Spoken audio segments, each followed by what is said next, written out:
Hello everyone, welcome to yet another day in the clown decade. Today we're going to talk about some unironic, self-aggrandising leftists thinking that they have been cancelled by the leftist big tech institutions. For those of you that weren't on Twitter yesterday, you will have missed out on all the drama surrounding Novara Media. To put a long story short, they thought they got cancelled and released this statement on Twitter as soon as they noticed, at about 20 to 12 in the morning, showing that the lazy bastards barely get out of bed in time for a normal workday. So, in their statement, they say, "This morning the Novara Media YouTube channel was deleted without warning or explanation. Novara Media is among the top 50 most watched news and politics channels in the UK, and I think that bit's the bit that should sink in the most. How the hell are these morons in the top 50 of the most watched politics channels? I say you all go over to the Wellington Project and subscribe to us and make sure that we make it to the top 10. We play an important public service role and regularly feature interviews with politicians, human rights campaigners, scientists and activists from around the world, and are also regulated by Impress in the UK, which I assume is some media regulatory body. So really, there's no good reason that they should get cancelled. And that's because they didn't get cancelled. We call on YouTube to immediately reinstate our account." Now, naturally, myself as a free speech extremist, I do completely agree. There is no good reason to take their account down with the principles of free speech in place. However, I didn't bother saying anything because for anyone who's been paying any sort of attention to these culture wars and battles and things like that, you will fully well know that this will be some sort of technical or administrative error on YouTube's side. And as soon as they wake up, whenever it's the morning in the US, that they would immediately reinstate it. So I didn't bother grandstanding because I also knew that the whole of the UK's institutions, whether it be MPs, political commentators, and normicons, they would all suddenly become free speech extremists like me. For instance, we have our very own Nadia Witome MP, who is an MP for Labour and has to be one of the worst examples when it comes to MPs who speak before they think. And her tweet is already shown that she's got in-group preference to commies, by starting by saying solidarity with Novara Media. Their independent journalism and platforming of marginalised voices is so important. Don't make me laugh. Especially in a media landscape dominated by a handful of billionaire owners. YouTube must reinstate their account immediately, #reinstate Novara. So clearly Nadia is demanding that Novara Media be platformed by YouTube, which, as she says, is a privately owned business owned by billionaires. And, by the way, there's going to be a lot of this today. Let's compare it to what she said on Question Time within the past year. That is of concern. I think it's important to say that I'm a proud defender of free speech, but there is a difference between freedom of speech and the right to speak freely and the right to a platform. I mean, we're already in pretty shaky territory with the "I'm for free speech but" and then saying there's a difference between being allowed to say what you like and having a platform. She does go into detail, though. Now, nobody has a platform. I don't have a right to be on Question Time tonight. So in this case, she's specifically talking about platforms to do with, say, universities and things like that. And this is the thing that they always get confused. So when it comes to, say, universities, if you're invited on a platform, you do actually have the right to go on the platform. It's been agreed. And any sort of political pressure to get someone deplatformed when that's already happened, and this includes with YouTube as well, as far as I'm concerned, that's political intimidation. You know, we're not that far away from justifying and calling it terrorism. But of course, with Nadia and a lot of other people who have been complaining about Novara Media, they go on to say similar things such as this. So where do we draw the line on this? If ISIS or neo-Nazis don't get invited to speak at universities, is the government going to give them compensation? And if the government really cared about free speech, then why did we see the government supporting moves not to talk about the pros and cons of capitalism in school? I mean, at that point, it's just whataboutism. The issue of what we're indoctrinating kids with and who has a right to speak at universities and on YouTube and social media and all that are completely different conversations. But this is the thing, you'll just go to the most extreme thing you can, such as, ISIS and neo-Nazis. They shouldn't be allowed platforms and all that, and then this way you get in the problem. You start calling people like TR, because you can't say his name on YouTube, a neo-Nazi and things like that, and all of a sudden he's gone from everywhere. Well, if there's no compassion for him, why the hell would I be compassionate for Novara Media? Who didn't even get cancelled, by the way, and I'll go into why a bit later. So our next Labour MP is Zara Sultana, who said YouTube's decision to delete Novara Media's channel without warning or explanation is outrageous, targeting one of the few news outlets that consistently challenges the establishment. It smacks of censorship. YouTube must immediately #reinstate Novara, and as you all have noticed by now, that is the second time we have seen that hashtag. And that's because basically everyone was using it. In fact, it was used so much that it was at the highest second on the trending tab for Twitter that morning. Something you would probably never see for the infamous TR or Donald J. Trump or even Alex Jones when they get kicked off every single platform in Silicon Valley. So excuse me if I am feeling a bit of schadenfreude here. But back to Zara's tweet. She again comes out as a free speech extremist only when this type of thing affects her side. For instance, in talking about Gavin Williamson's bill to protect free speech on campus, she opened her speech fighting it with this. Freedom of speech does not include the freedom of hate speech. That was spoken directly in the House of Commons, trying to literally stifle a free speech bill. So again, absolute clown world. We are shown all these examples of people who have not a care in the world for free speech unless it protects their side. And I know we all know that this is the case by now. I just like pointing out blatant hypocrisy, because in the long run, doing that actually does turn people off from that side. It's been happening recently with Vorsh, and it's even put him in a position where he just has to say hypocrisy doesn't matter. Well, I'm afraid it does when it comes to blatant principles like this. Because generally the population is for free speech. They do see it as a principle worth protecting. The problem is that leftists have bastardised the meaning of it, and that's why most people will say I'm for free speech but not hate speech and things like that. Well, it has to be asserted that that is completely wrong. And free speech is only limited by defamation and when it comes to direct threats, with reason to believe that people will follow through on those threats. I believe John Stuart Mill used the example of a hungry crowd at a market, and someone at the market basically says we should kill those people because they've got food, whether they do or not. So your classic North FC man saying, I'm not particularly fond of the Muslim population, giving rather crude reasons, is free speech. It's hate speech, but it is also free speech and should be protected. However, if he is then saying, therefore I want to shoot them all in Minecraft, while stroking his shotgun, that can probably be seen as reason to believe he is going to follow through on that threat. Simple stuff like that, and we need to be ardent with these examples, and it really needs to be pushed, to the point where Ash Sarkar is agreeing with me. But I will get into that more a bit later. For now, as I said, it's really obvious that general left-wingers were really on board with this. I have examples of other MPs and other people on the left supporting it, but another main one is Labour's communist wing, which is Momentum, where they say, what a world we live in. Freedom to dump shit in rivers and on beaches, but no freedom to broadcast alternative and inclusive political journalism. And they're saying this about Novara Media, which I find very, very ironic. Because, yet again, I'm going to point out some hypocrisy. When TR was kicked off Facebook and Instagram, spokesman for Momentum said that hate speech isn't free speech and spreading racist lies shouldn't be tolerated on our shared digital platforms. So again, these people don't believe in free speech and they don't care for genuine alternative voices when it comes to these platforms. Until these people are fighting tooth and nail for TR and Donald Trump and Alex Jones to be put back on all these platforms, I'm not going to take their word for it. They have learned nothing. They are only after bringing back people on their side.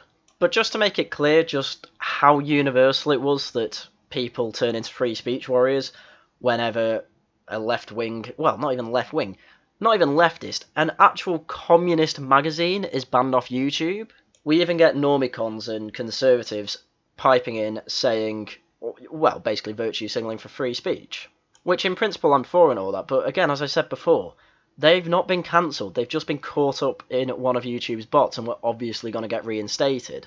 Cthulhu swims left and all that, so they were under no danger, but you still have Fraser Nelson, the editor of The Spectator, saying very worrying and underlines the power wielded by Silicon Valley firms who now hold huge power over political debate.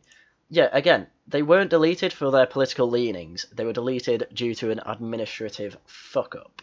But it wasn't just conservative magazines doing what they can to support free speech. David Davis did it as well, saying that he has to point out that he disagrees with Novara Media on most issues, but just as YouTube were wrong to censor me last week, they were wrong to take down Novara's channel.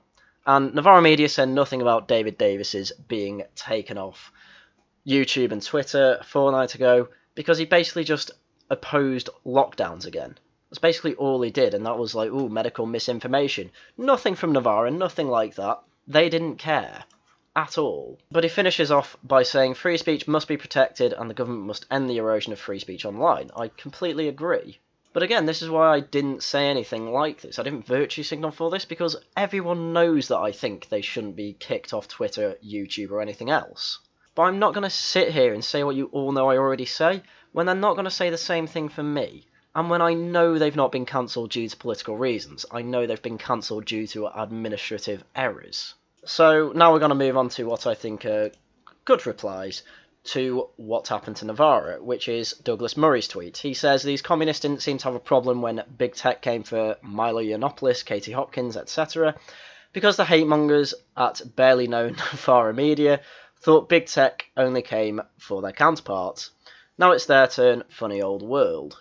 And he is basically just echoing the Stone Toss comic that is in the thumbnail. But again, he's framing it as if Novara are actually going to get cancelled here. And only anyone not paying attention would frame it that way. Though with Douglas Murray, because he's a bit smarter, I think he is trying to frame it that way to get Novara to say, look, can you see what we're saying now? Which obviously I don't think has quite worked yet, though we will go through some of Ash Sarkar's responses to what has happened to it in a video in a bit. But this is exactly what you need to do to it. Say, what about all these other people who were kicked off for nefarious reasons? Did they really deserve it, and do you still hold your stance that hate speech is not free speech? And if she says yes, then as far as I care, she is still not anywhere near being a free speech advocate, and in fact opposes free speech. So Douglas Murray's done the right thing here. So I think I've made my point that universally, everyone in and outside of the British establishment were against YouTube kicking Novara Media off their platform for any reason. And the best way to make that point is to mention everyone else who has been kicked off YouTube and Twitter and all that for nefarious reasons. But within 2 hours, they had their channel back, and Ash Sarkar wrote this tweet. Novara Media's YouTube account has been restored, but we still have no explanation of why it was taken down in the first place or who took the decision. Unaccountable tech giants should not be able to censor regulated journalism, it's that simple. And this was made at about 1:30, so it was down for barely 2 hours. But again, this is not framed as free speech. This is framed as, I'm a journalist and a left-wing one, why was I being attacked for this? So again, I'm just completely unconvinced that she is actually in any way going towards my position of universal free speech. But again, there'll be more to say on her comments later. So, as she says at the time, we didn't know why it was actually taken down, and it was always my guess that it was just a screw-up on YouTube's side. And that's exactly what YouTube says. So in a BBC article on this, they explain that YouTube briefly deleted the account of Novara Media. They say a left-wing independent media outlet. Again, left-wing doesn't really cover what they are. They are communist. Please start saying that, BBC. So YouTube told the BBC it had made the wrong call and said Novara Media's channel was briefly removed after it was flagged, but upon review, it was then immediately reinstated. We work quickly to review all flagged content, but with millions of hours of video uploads on YouTube every day, on occasion we make the wrong call. So there you go. It was bots. It was an administrative problem. I was right, as was anyone else paying attention. They were not cancelled. In fact, it's probably a record for someone's account being deleted and then put back up. This was within 2 hours of Novara noticing. And that's because a load of MPs were saying this is wrong, this is against free speech. This was because the whole of the establishment was like, wow, this is wrong and things like that. And that, again, is because these communists are on side with these people. So when you say Novara Media is an alternative and all that, it's not. It is literally well within the leftist bubble of the establishment of the United Kingdom, and probably even closer to America's. Just don't give me this baloney that you're for free speech. That is absolutely not the case here. And I think my R2C's statement on this is probably the most poignant. So, it says, my YouTube channel was censored after I exposed Extinction Rebellion. Alex Belfield's channel was also censored after he simply quoted Chris Whitty. Yet there was no public reaction from the media lobby. Novara Media's experienced a regular YouTube algorithm error like many other channels, including makeup vloggers, and goes down for a few minutes. It's a couple of hours, but, it's still peanuts. This results in MPs, mainstream media lobby, and TV and radio presenters having a meltdown and showing solidarity. As I've shown, that is true. This is because despite the fact that the channels like mine or Belfield are far larger with a wider reach compared to the smaller channels like Novara Media, their representatives like Ash Sarkar are much more supported inside our liberal mainstream media tribe. And again, I wouldn't call it liberal because it's not, it is progressive. They are progressive and they are closer to communism than they are to liberalism. Because I think if you call them liberal, you are literally accepting their framing, which I am fully against doing. For the record, if YouTube unfairly and permanently banned Novara Media, I would stand up for free speech, but these are the same people who claim it's not censorship if a private company remove you from their platform, and I'm going to go into that a little bit more in a second. Let's all remain objective and logical, and I completely get behind that. So, YouTube unfairly and permanently banned Novara Media, I'd probably be making a full-on free speech video. But they didn't. They ran into administrative issues, and from there, completely reversed the decision, because they realise that it was poor for their PR. Though interestingly, it has turned everyone into a free speech extremist, so if they're going to be free speech extremists, let's get them to our position at a minimum. So it's time to go directly into Ash Sarkar's response to all this. So she was interviewed by Unheard in a video interview, and I just want to go through a couple of points she makes directly referring to free speech and big tech platforms. Because naturally, I'm going to really want to hold her account for everything she says, and make sure she sticks to her word, something I'm pretty sure she has never done in her time on social media. So this is what she has to say on the role of big tech in censoring YouTube channels. Now, I think it's a bad thing that private companies have got so much influence, but the fact is they do. And so when they do play such a key role in our democracy, and when they play such a key role in making sure that journalism can reach an audience, then I think that there needs to be some kind of democratically decided regulation of those platforms. Yeah, which because is not. It has an impact on our democracy. I mean, this is just such a basic bitch argument back. We need more democracy to fix this. And I'm not being funny, but Ash, in the past, and I do have video evidence of this, you actually are for censoring hate speech and things like that. You are for the majority having a tyranny over the minority when it comes to freedom of speech.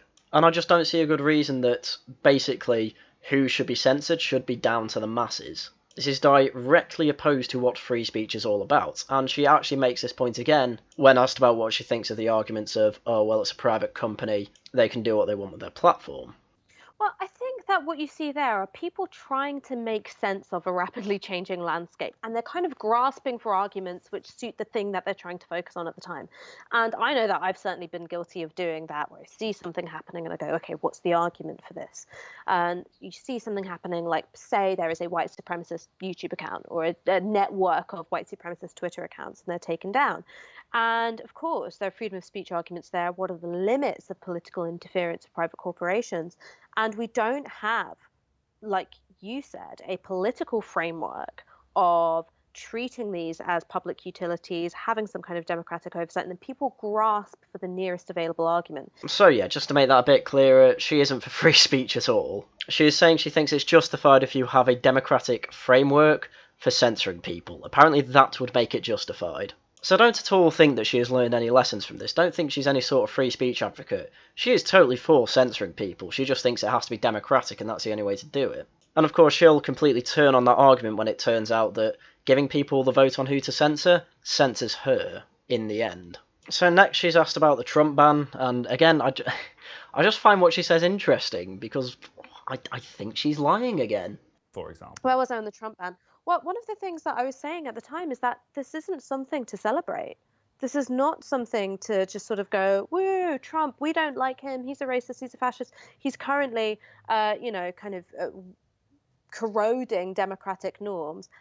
It's a good thing that Twitter is able to just kick him off, because I was like, well, what if next time it's a socialist president? What if next time it's somebody of the left? So yeah, as you can tell, pretty basic stuff again. It's like, oh, what if it's our side getting censored? That's why we should have it universal. But at the same time, she's like, oh, if it's democratic, it's fine. So again, I don't really believe her on this. But I have found a clip of her opinions on the week of Donald Trump getting kicked off all of social media, so I think it's worth having a look at what she actually said back then.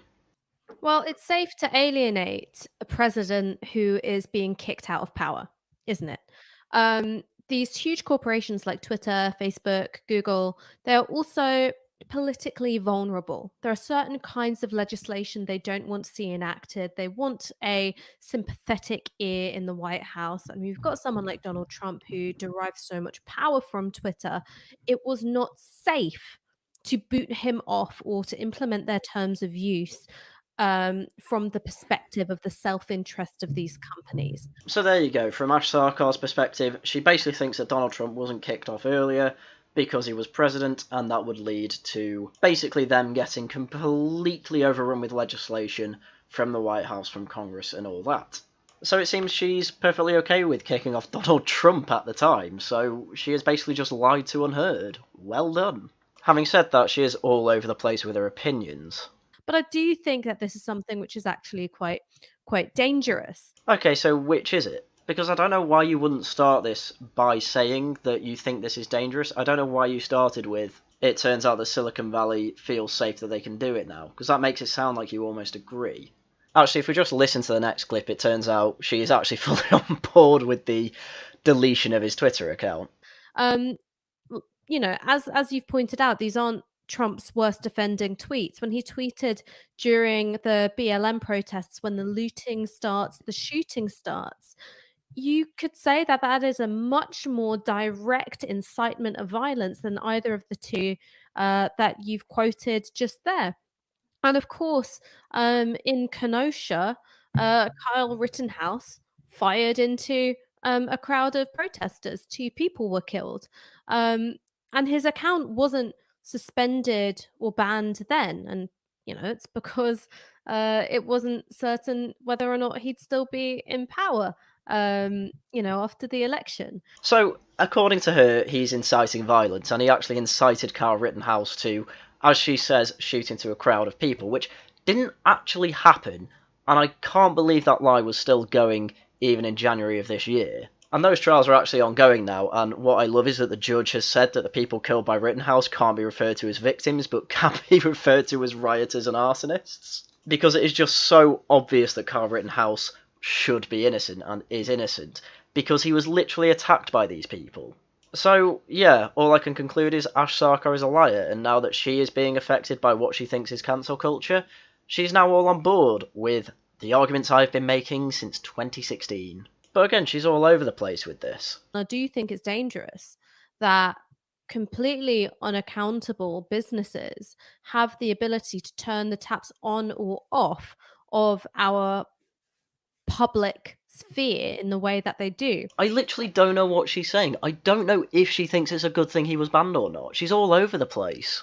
It just sounds like she's saying that they couldn't get rid of Donald Trump because of the political power the White House had over them. So I can't tell if she's saying he should have been banned early or not. I'm actually finding it really confusing with this. All I can say for definite is that she is okay with people being censored via the democratic system of these private businesses. And what we need is some kind of democratic mechanism thinking about how these things are run, how they're regulated, the kind of laws and values shaping it. And it's something that we should all be involved in rather than just being passive users. So basically, because Ash Sarkar can't seem to string her sentences together properly, I have no idea what she actually thinks of Donald Trump being banned. But it seems to me that she wants it and that she thinks he incited violence and therefore should have been kicked off earlier. That's what I can say here. So yeah, as far as I'm concerned, she was lying to Unheard. Which again is weird, because she seems to be pro-censorship here, but then she actually says this to Unheard. Now, I think you're right. There has been a censorious turn in the left. There has been a censorious turn in the left. It's no good denying it. And there has been, I think, a tendency to say, because this conversation has the potential to bring in viewpoints which we deem hateful and harmful, that this conversation shouldn't be happening at all. That is something which I disagree with. But what I'm wary of saying is that you have to have this blanket clampdown on no platform, because in my view, what that does is curtail a political freedom to organise. So she says this, but then, as I've said, all the way through, it's like, oh, if it's democratically done, it's fine. She's just lying to you. she's just pulling everything that she thinks sounds good universally. Oh, you make it more democratic. Oh, that sounds good. Oh, yeah, I'm for free speech. Because as I said, everyone says they're for free speech, but everyone says it, especially on the left. I mean, I don't. I just finished the sentence there. But everyone in the mainstream does. And this is exactly that. It's like, oh, I'm not for Donald Trump being kicked off. I just think he should have been kicked off earlier. That is literally Ash Sarkar's position. And so she even admits, yeah, the left wing's a bit censorious. But then she tries to say that she isn't because she wants the censors to be democratic, which isn't in any way how free speech works. But Ash Sarkar's an idiot, so what do you expect? So the last thing I want to go through for this interview needs a bit of context. So Novara obviously has a man in charge of their video section, and this man is Gary McQuiggan. And he sent out a tweet back in June 2020, sometime after some right-winger probably got kicked off some sort of social media platform, that says it's not censorship when a private company decides to remove you from its platform. You don't have an inalienable right to a Twitter account, which I agree with. But then today he said, whether or not you agree with what we publish, it shouldn't be the whim of a giant tech company to delete us overnight with no explanation. Basically saying he has a right to a Twitter platform / YouTube platform. Now, obviously, this is just blatant hypocrisy, and obviously Ash Sarkar was asked about this, so this was her reply. Well, look, I can't speak for Gary, he's his own man, but what I can tell you is that, one, Twitter is not a great means of getting across the entirety of your political opinions. I think that first tweet, it might have been in reference to Katie Hopkins, who, ever since she left The Sun, has been sort of going deeper and deeper into misinformation, outright racism, and I think that that's what he was referring to. Right, okay, so again, all completely irrelevant. This is what Ash will do every time. She will go through a whole half-hour interview saying, yeah, I'm for free speech, but at the same time say, oh, censorship should be democratic, and then finally excuse censorship whenever it's someone she doesn't like. She's learned absolutely nothing. Don't even try and think that she has learned anything else. Because even when it comes to Donald Trump, yeah, now she's kind of rolling it back a bit, saying, oh, maybe Trump shouldn't have been deleted off the platform because what if it's someone on my side? No, I'm not going to accept it until she makes a whole video on Novara Media fully defending free speech and saying that Donald Trump should be reinstated on every single platform known to man, as should Katie Hopkins and the infamous TR. I will not accept anything less from Ash Sarkar. As far as I'm concerned, until she does that, she is still an enemy of free speech. Again, I think that these are decisions which need to be taken incredibly seriously. Now, what I would like to see is, one, having some kind of democratic negotiation about what are the boundaries of, there is no legally defined hate speech in this country, right? I mean, that's just completely wrong, but do carry on. We don't have laws against hate speech as such. What you have are laws against, incitement and, various forms of hate crime.